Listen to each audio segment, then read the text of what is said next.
ki manta batun Safwan. Haba Fauziya, kin san shi din me a guri na? To shi bugun zuciya na ne a kowane lokaci. Ba zan iya yin haka ba. Totally bai tantance kasance a cikin ahalin mu ba.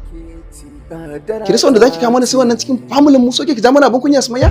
To ni shawaran da zan baka ka gaggauta rabuwa da wannan yarinya. In ba dai wani sheri take son ta liƙa maka ba. A yanzu zuciyata ba ta buƙatar komawa gidan Abbas. Zuciyata ta karkata wurin Safwani. Ba zan iya rayuwa ba tare da Safwan ba, don Allah ki taimake ni Aisha.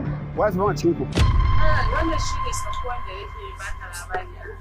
Kai kuma soyayya muke yayi. Soyayya? Sumayya nike ga cewa kin fara soyayya? Kaddarata ce. Ni gaskiya what you are doing is wrong. You understand? I can't take nonsense. Sai ba ma za ki gode wa Allah ba kin samu saurayi kamata yana soyayya da ke saboda Allah.